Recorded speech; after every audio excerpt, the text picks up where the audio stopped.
This royal throne of kings, this sceptred isle, this earth of majesty, this seat of Mars, this other Eden, demi-paradise, this fortress built by nature for herself against infection and the hand of war, this happy breed of men, this little world, this precious stone set in a silver sea, which serves it in the office of a wall or as a moat defensive to a house against the envy of less happier lands. This blessed plot, this earth, this realm, this England.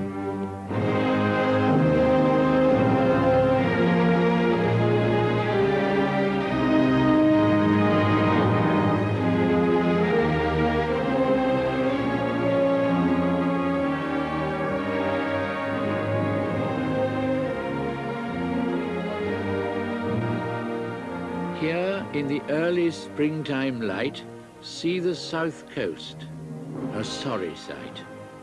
Where once was downland, now lie thick, long terraces of purple brick, remembering unpolluted air in days when only fields were there. I learnt to love that England. Very oft before the day was born, or otherwise through secret windings of the afternoons, I dared to rest, or wander like a rest made sweeter for the step upon the grass, and view the ground's most gentle dimplement, as if God's finger touched, but did not press in making England. Such an up and down of verdure, nothing too much up or down, a ripple of land, such little hills the sky can stoop to tenderly, and the wheat fields climb. Such nooks of valleys lined with orchises, fed full of noises by invisible streams.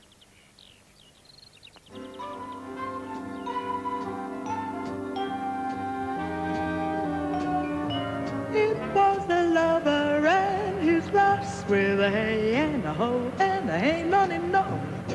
That all the green cornfield did pass in the springtime,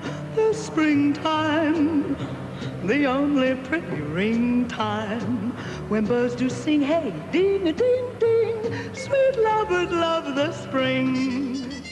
Love goes as the MG goes. The colonel's daughter in black stockings, hair like sash cords, face iced white, studies art, goes home once a month. She won't marry the men she sleeps with. She'll revert to type. It's part of the sideshow. Mummy and Daddy in the wings, the bongos fading on the road to Hazelmere, where the inheritors are inheriting still. Hail, bounteous May, the dost inspire mirth and youth and warm desire.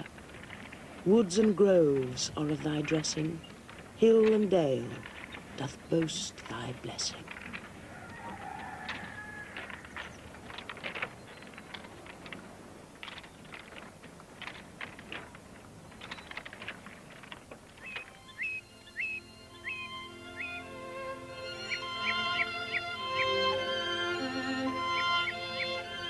Nothing is so beautiful as spring, when weeds in wheels shoot long and lovely and lush. Thrushes' eggs look little low heavens, and thrush through the echoing timber does so rinse and ring the ear, it strikes like lightnings to hear him sing.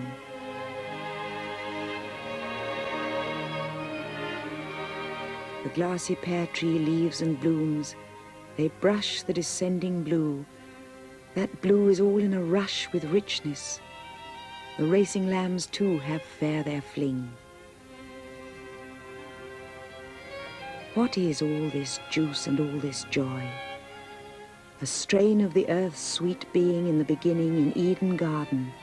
Have, get, before it cloy, before it cloud Christ Lord, and sour with sinning innocent mind and Mayday in girl and boy. Most, O maid's child, thy choice, and worthy the winning.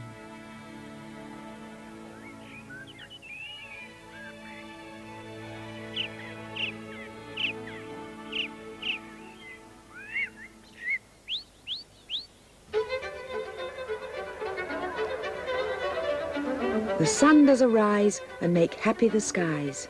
The merry bells ring to welcome the spring. The skylark and thrush, the birds of the bush, sing louder around to the bells' cheerful sound, while our sports shall be seen on the echoing green.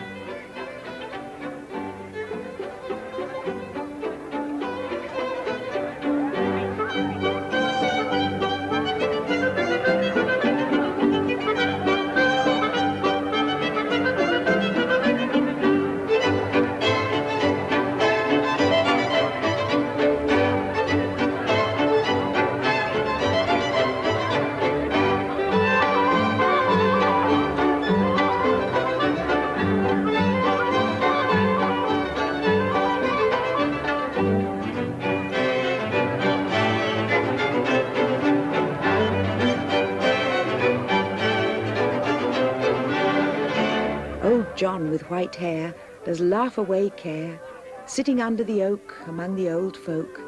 They laugh at our play, and soon they all say, such were the joys when we all, girls and boys, in our youth time were seen on the echoing green.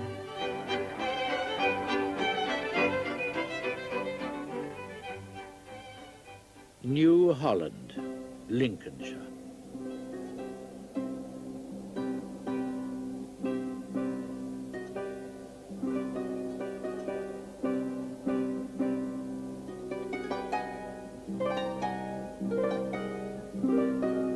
And there the pickers come, picking for town those dancing daffodils.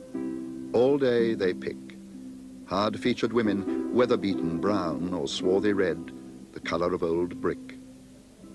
At noon they break their meats under the rick. The smoke of all three farms lifts blue in air, as though man's passionate mind had never suffered there. This season's daffodil, she never hears what change, what chance, what chill cut down last year's, but with bold countenance and knowledge small, esteems her 7 days' continuance to be perpetual. Cities and thrones and powers stand in time's eye, almost as long as flowers, which daily die. But as new buds put forth to glad new men, out of the spent and unconsidered earth, the cities rise again.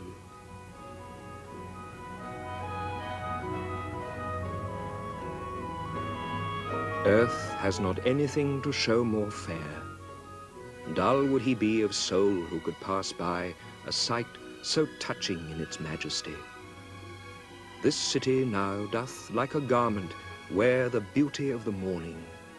Silent, bare, ships, towers, domes, theatres, and temples lie open unto the fields and to the sky, all bright and glittering in the smokeless air.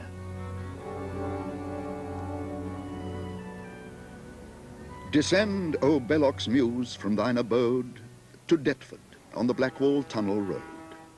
For under Deptford's solitary shade the bulk of the electric light is made. Here are the works. From hence the current flows, which, so the company's prospectus goes, can furnish to subscribers, hour by hour, no less than 16,000 candle power, all at 1,000 volts. It is essential to keep the current at this high potential in spite of the considerable expense. The energy developed represents, expressed in foot-tons, the united forces of 15 elephants and 40 horses. But shall my scientific detail thus clip the dear wings of buoyant Pegasus? Shall pure statistics jar upon the ear that pants for lyric accents, loud and clear? Shall I describe the complex dynamo or write about its commutator? No. Arouse thee, muse, and chaunt in accents rich the interesting processes by which the electricity is passed along. These are my theme. To these I bend my song. It runs, encased in wood or porous brick, through copper wires 2 millimeters thick, and insulated on their dangerous mission by India rubber, silk, or composition? Here you may put with critical felicity the following question: what is electricity? Molecular activity, say some.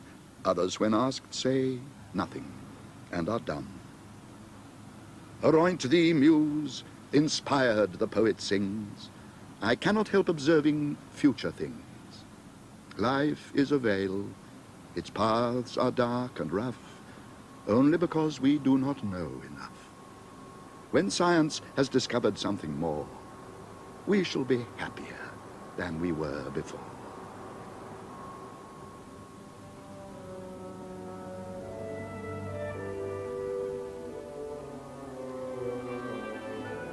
The sky widens to Cornwall. A sense of sea hangs in the lichenous branches, and still there's light. The tide is high, and a sleepy Atlantic sends exploring ripple on ripple to far Polzeth.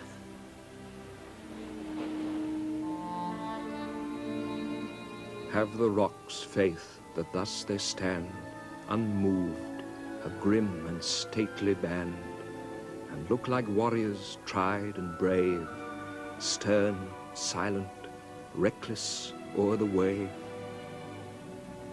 Thy way, O God, is in the sea, thy paths where awful waters be. Thy spirit thrills the conscious stone. O Lord, thy footsteps are not known.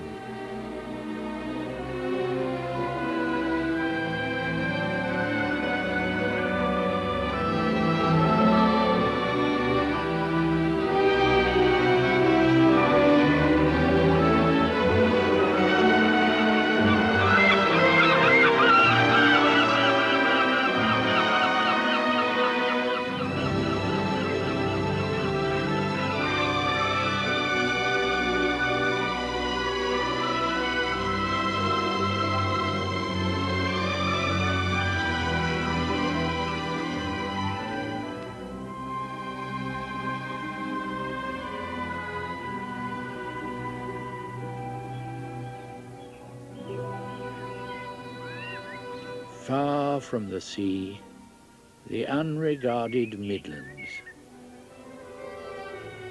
Now the river is rich, but her voice is low. It is her mighty majesty, the sea, travelling among the villages incognito. Now the river is poor. No song, just a thin, mad whisper. The winter floods have ruined her. She squats between draggled banks, fingering her rags and rubbish. And now the river is rich, a deep choir. It is the lofty clouds that work in heaven, going on their holiday to the sea.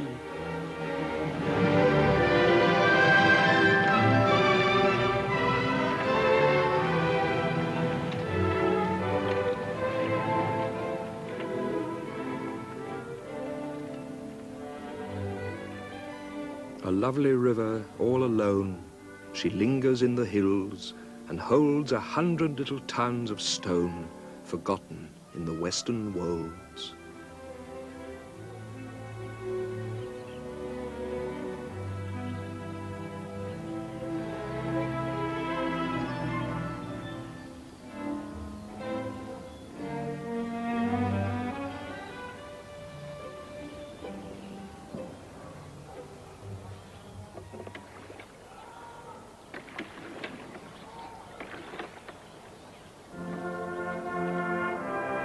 In gaudy yellow brick and red, with rooting pipes like creepers rank, the shoddy terraces o'erspread meadow and garth and daisied bank. For here dwell those who must fulfill dull tasks in uncongenial spheres, who toil through dread of coming ill and not with hope of happier years. The lowly folk who scarcely dare conceive themselves perhaps misplaced, whose prize for unremitting care is only not to be disgraced.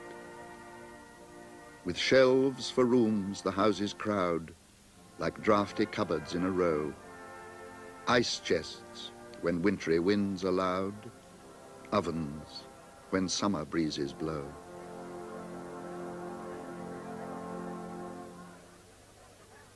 Suburban villas, highway-side retreats that dread the encroachment of our growing streets, tight boxes neatly sashed and in a blaze with all a July sun's collected rays, delight the citizen who, gasping there, breathes clouds of dust and calls it country air.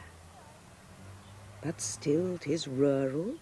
Trees are to be seen from every window, and the fields are green.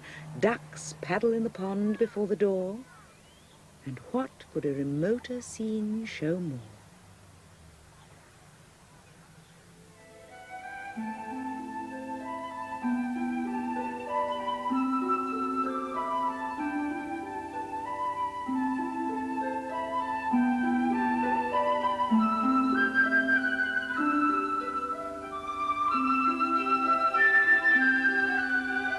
This is the weather the cuckoo likes, and so do I, when showers betumble the chestnut spikes and nestlings fly, and the little brown nightingale bills his best, and they sit outside at the traveller's rest, and maids come forth sprig muslin dressed, and citizens dream of the south and west, and so do I.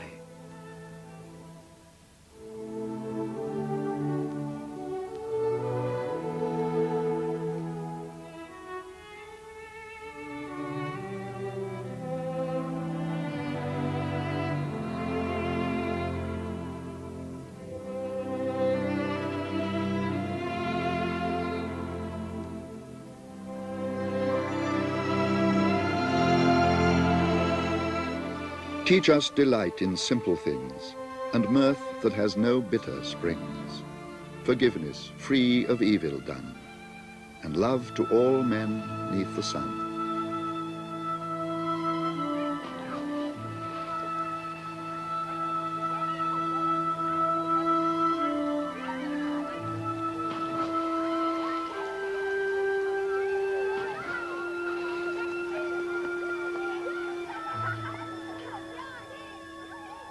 How often have I blessed the coming day, when toil remitting lent its turn to play, and all the village train from labour free led up their sports beneath the spreading tree, while many a pastime circled in the shade, the young contending as the old surveyed, and many a gambol frolicked o'er the ground, and sleights of art and feats of strength went round.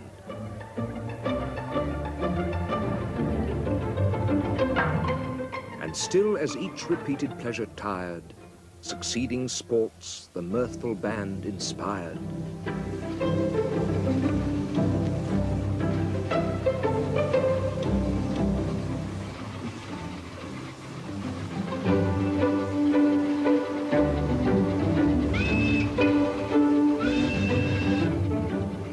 These were thy charms, sweet village, sports like these, with sweet succession taught even toil to please.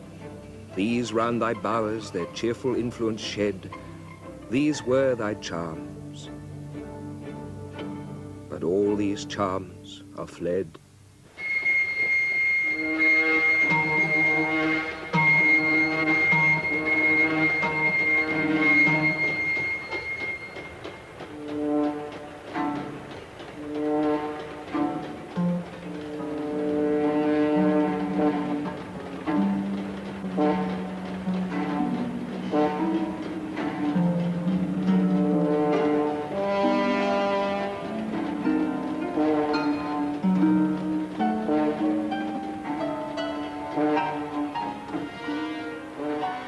There stood a hill not far, whose grisly top belched fire and rolling smoke. The rest entire shone with a glossy scurf, undoubted sign that in his womb was hid metallic ore, the work of sulphur. Thither, winged with speed, a numerous brigade hastened. Mammon led them on, Mammon, the least erected spirit that fell from heaven. By him first, men also, and by his suggestion taught, ransacked the center, and with impious hands rifled the bowels of their Mother Earth for treasures better hid. Soon had his crew opened into the hill a spacious wound and digged out ribs of gold. Let none admire that riches grow in hell. That soil may best deserve the precious bane.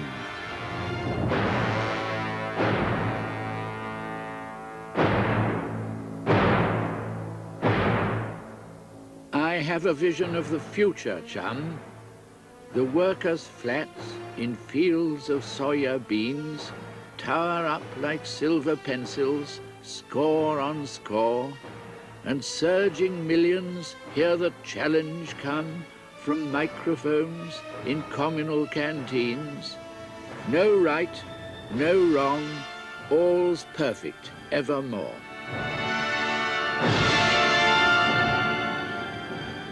Our output's high, and since we have the leisure, we'll try another factory for our pleasure. Redcoats are welcoming, the weather's fine, and holidays come rolling off the line. This is Radio Battling calling. The time is 12:15, and lunch for first sitting campers is now available. Shirl and Sheila just are friends. For boys they do not care. They tell each other secrets in the safety of the air, regardless of what's going on in chalets over there. Every minute must be filled, for time is something to be killed. So exercise the limb and brain by sitting passive in the train.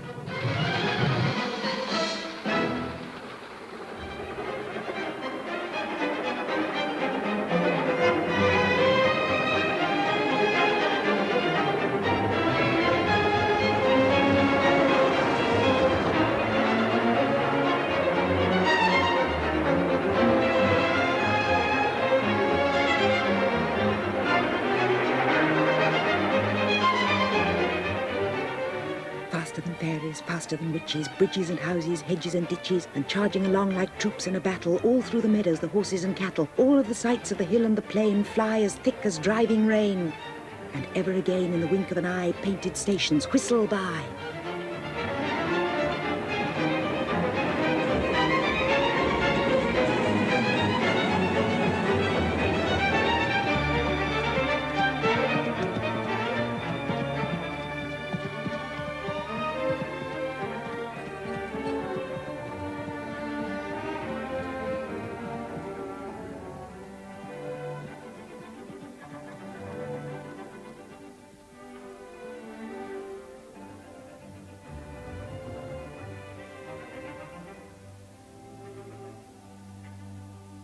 Up on the downs, the red-eyed kestrels hover, eyeing the grass. The field mouse flits like a shadow into cover as their shadows pass. Men are burning the gorse on the down shoulder. A drift of smoke glitters with fire and hangs, and the skies smoulder and the lungs choke. Once the tribe did thus on the downs, on these downs burning men in the frame, crying to the gods of the downs till their brains were turning, and the gods came. And today on the downs, in the wind, the hawks, the grasses, in blood and air, something passes me and cries as it passes on the chalk downland bare.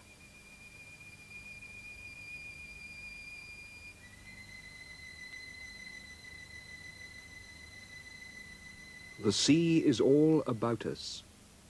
The sea is the land's edge also, the granite into which it reaches, the beaches where it tosses its hints of earlier and other creation, the starfish, the horseshoe crab, the whale's backbone, the pools where it offers to our curiosity the more delicate algae, and the sea anemone.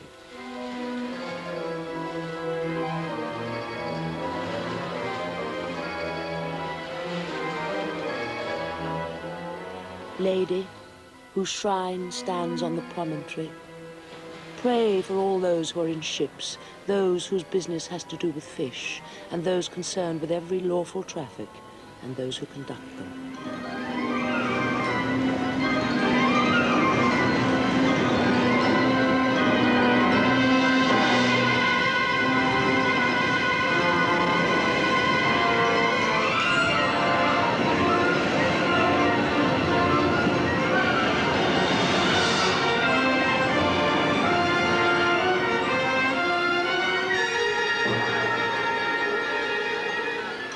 Repeat a prayer also on behalf of women who have seen their sons or husbands setting forth and not returning.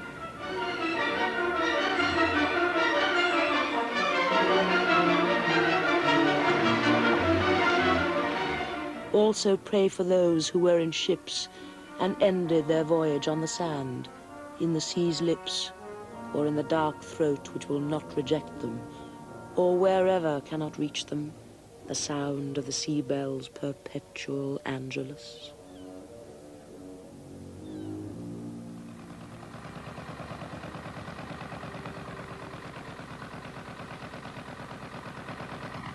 He who by peaceful inland water steers, bestirs himself when a new lock appears.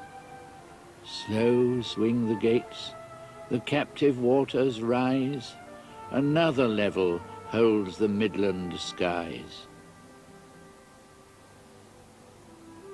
Lock climbs to lock, and sliding into view come acres which the bold John Rennie knew, who led the navigation, mile on mile, past farm and mill and lover leaned on stile.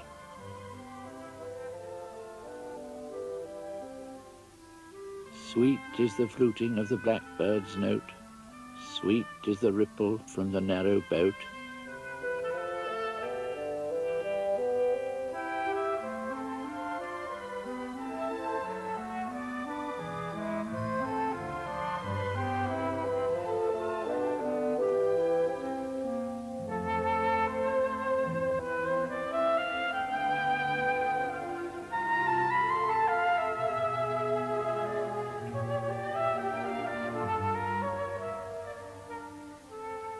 Too slow for some, this 19th century grace, but who would travel at the modern pace?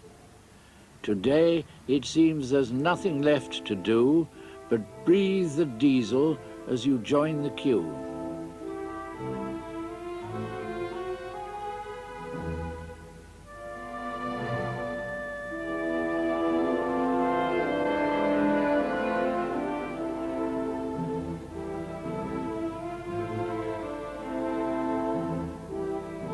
Wheel me gently to the garage, since my car and I must part. No more for me the record and the run. That cursed left-hand cylinder the doctors call my heart is pinking past redemption. I am done. They'll never strike a mixture that'll help me pull my load. My gears are stripped. I cannot set my brakes. I'm entered for the finals down the timeless, untimed road to the maker of the makers of all makes.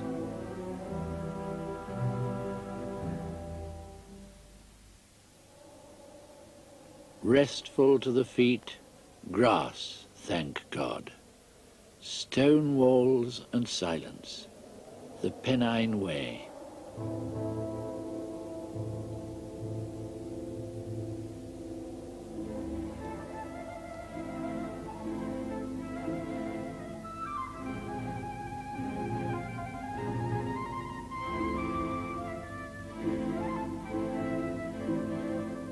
If it form the one landscape that we, the inconstant ones, are consistently homesick for, this is chiefly because it dissolves in water.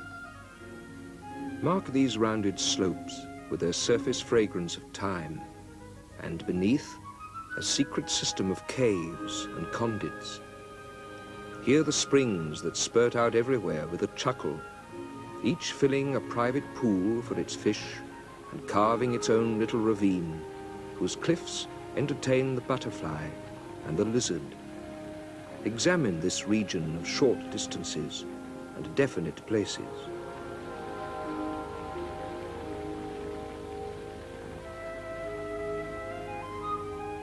Dear, I know nothing of either. But when I try to imagine a faultless love or the life to come, what I hear is the murmur of underground streams. What I see is a limestone landscape.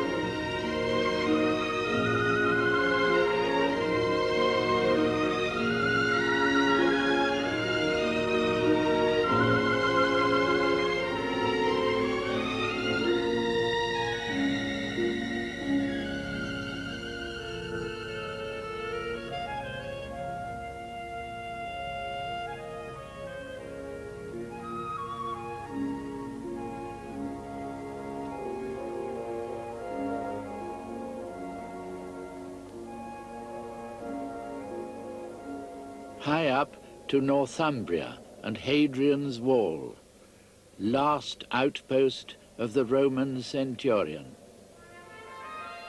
Legate, I had the news last night. My cohort ordered home, by ship to Porto Sitius and thence by road to Rome.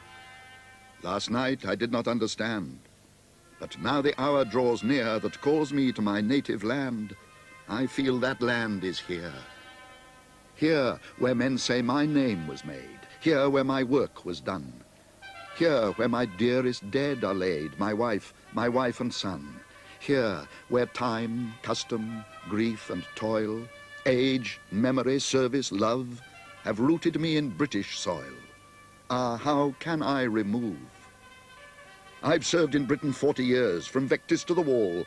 I have none other home than this, nor any life at all. Here is my heart, my soul, my mind, the only life I know. I cannot leave it all behind. Command me not to go.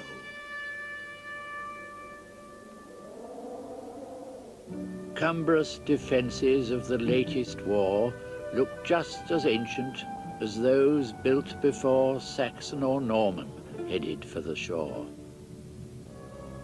Through months, through years, long after the last beat of those atrocities, the hour of sleep to me came rarely charged with natural gifts. Such ghastly visions had I of despair and tyranny and implements of death, and innocent victims sinking under fear, and momentary hope and worn-out prayer. The fear gone by pressed on me almost like a fear to come. And in this way, I wrought upon myself until I seemed to hear a voice that cried to the whole city, "Sleep no more!"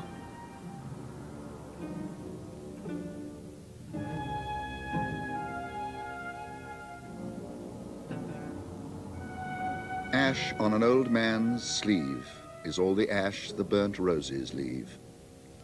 Dust in the air suspended marks the place where a story ended.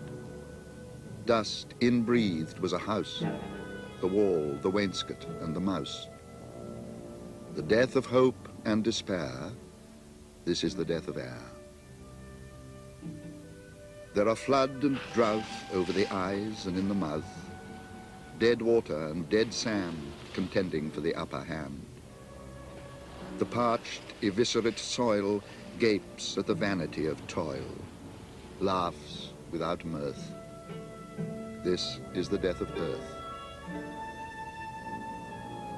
Water and fire succeed the town, the pasture and the weed. Water and fire deride the sacrifice that we denied. Water and fire shall rot the marred foundations we forgot of sanctuary and choir. This is the death of water and fire.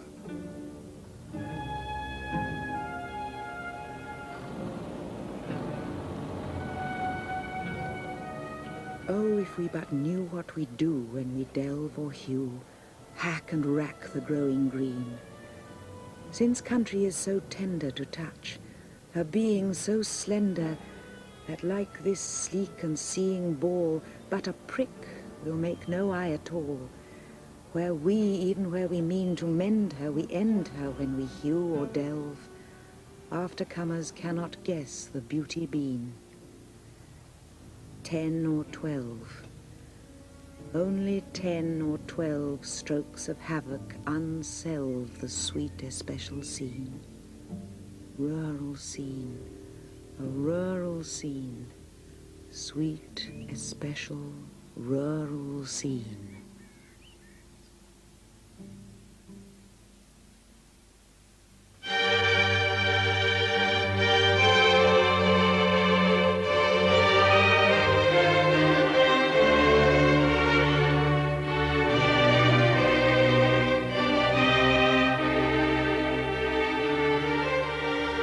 Stay, traveller, with no irreverent haste, approach the mansion of a man of taste. Hail Castle Howard, hail Vanbragh's noble dome, where Yorkshire in her splendour rivals Rome.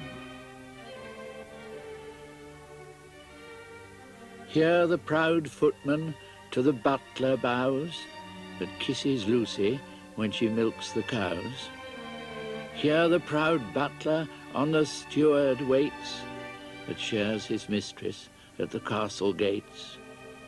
Here 50 damsels list my lady's bells, and a whole parish in one mansion dwells. Chef, housekeeper, and humblest houseboy, all in due gradation of the servants' hall, dependent on the slightest frown or smile of him who holds the earldom of Carlisle.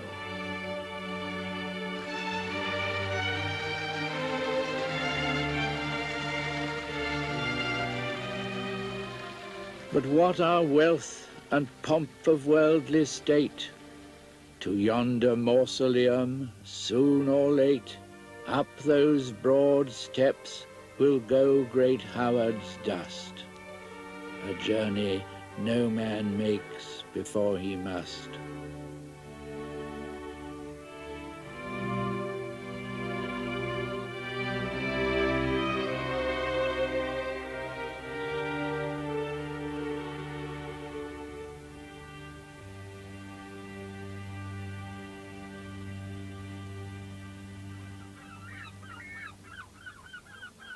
With ceaseless motion comes and goes the tide. Flowing, it fills the channel vast and wide. Then back to sea with strong majestic sweep, it rolls in ebb, yet terrible and deep.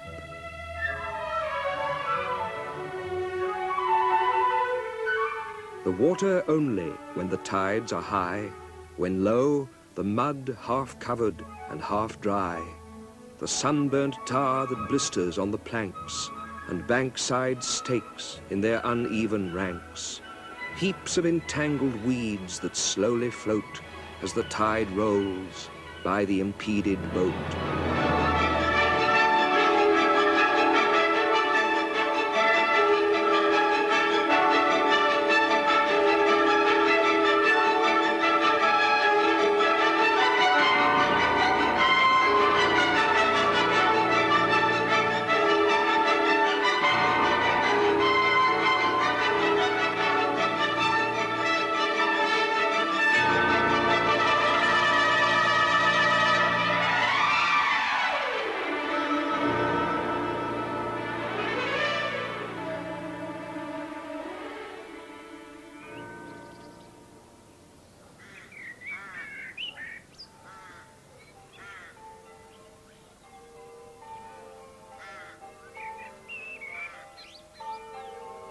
Christmas comes with plenty, Lent spreads out its pall, but these are 5 and 20, the longest Sundays of all, the placid Sundays after Trinity, wheat harvest, fruit harvest, fall.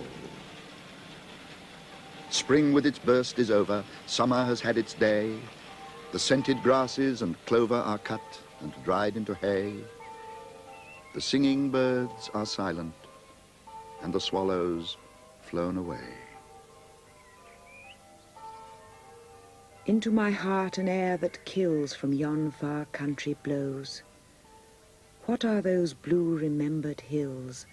What spires, what farms are those? That is the land of lost content.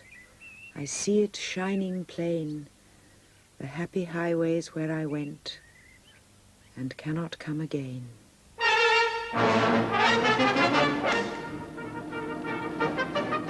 Let's say goodbye to hedges and roads with grassy edges and winding country lanes.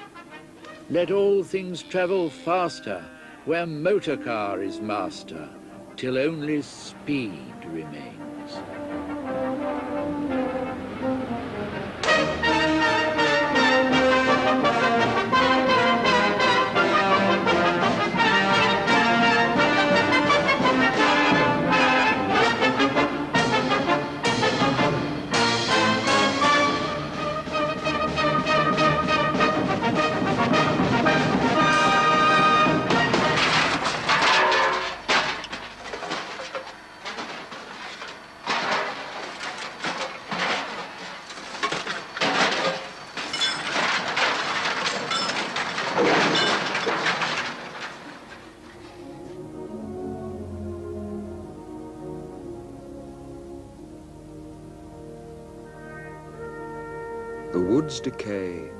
The woods decay and fall. The vapours weep their burden to the ground. Man comes and tills the field and lies beneath, and after many a summer dies the swan.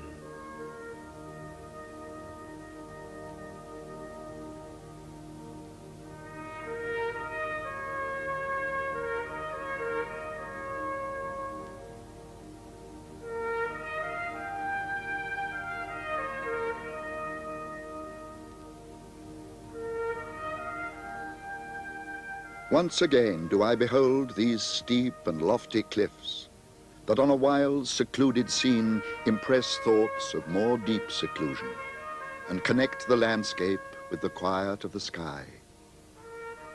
How oft in spirit have I turned to thee, O sylvan Wye, thou wanderer through the woods, how often has my spirit turned to thee.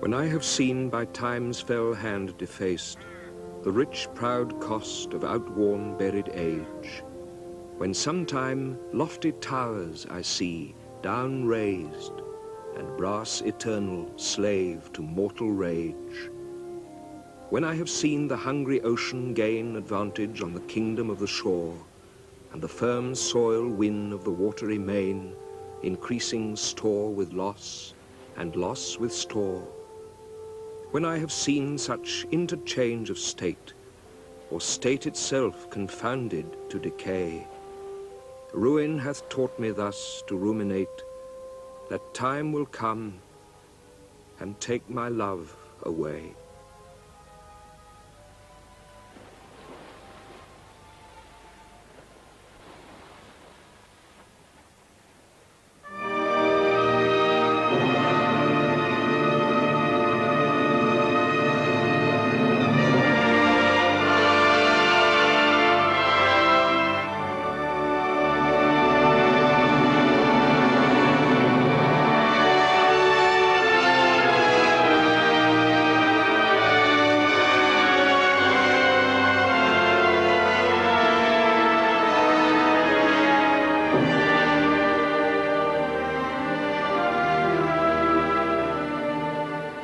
Bleak season it was, turbulent and bleak, when hitherward we journeyed side by side, through burst of sunshine and through flying showers, paced the long vales, how long they were, and yet how fast that length of way was left behind.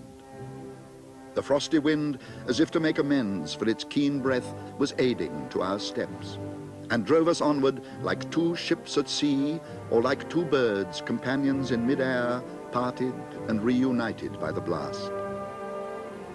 Stern was the face of nature. We rejoiced in that stern countenance, for our souls thence drew a feeling of their strength. The naked trees, the icy brooks, as we passed, appeared to question us. Whence come ye? To what end? They seemed to say. What would ye, said the shower, wild wanderers, whither through my dark domain? The sunbeam said, be happy. When this vale we entered, bright and solemn was the sky that faced us with a passionate welcoming and led us to our threshold. Nowhere, or is it fancy, can be found the one sensation that is here. 'Tis, that I cannot name it, 'tis the sense of majesty and beauty and repose, a blended holiness of earth and sky, something that makes this individual spot, this small abiding place of many men, a termination and a last retreat, a center, come from wheresoe'er you will, a whole without dependence or defect, made for itself and happy in itself, perfect contentment, unity entire.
The fox was strong, he was full of running. He could run for an hour and then be cunning.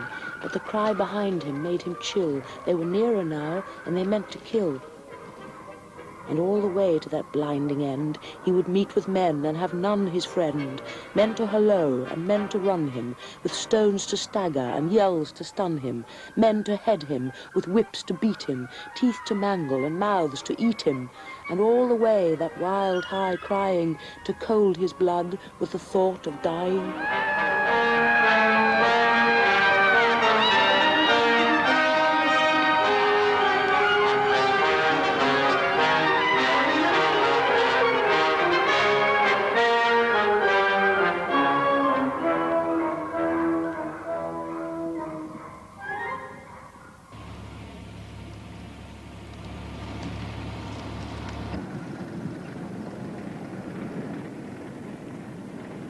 Now is the time for the burning of the leaves. They go to the fire, the nostril pricks with smoke, wandering slowly into a weeping mist. Brittle and blotched, ragged and rotten sheaves.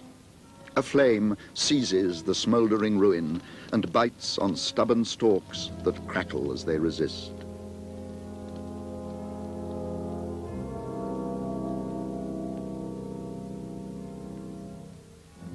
Now is the time for stripping the spirit bare. Time for the burning of days ended and done. Idle solace of things that have gone before. Rootless hopes and fruitless desire are there. Let them go to the fire with never a look behind. The world that was ours is a world that is ours no more.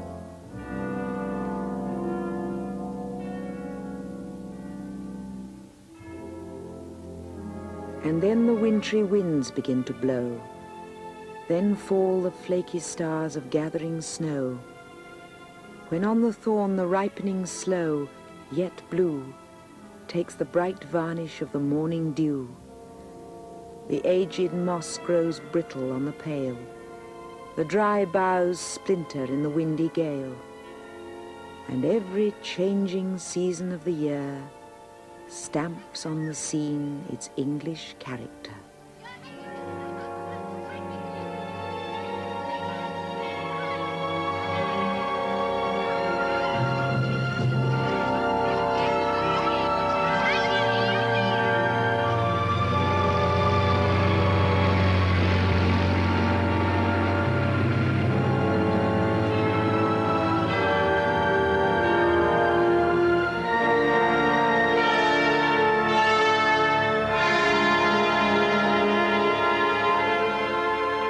They will come again, the leaf and the flower, to arise from squalor of rottenness into the old splendor, and magical sense to a wondering memory bring the same glory to shine upon different eyes.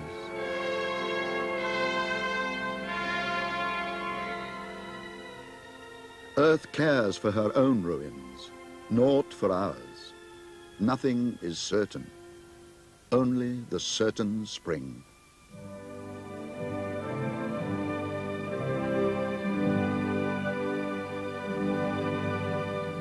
The trees are coming into leaf like something almost being said. The recent buds relax and spread. Their greenness is a kind of grief. Is it that they are born again and we grow old? No, they die too. Their yearly trick of looking new is written down in rings of grain. Yet still the unresting castles thresh in full-grown thickness every May. Last year is dead, they seem to say. Begin afresh, afresh, afresh.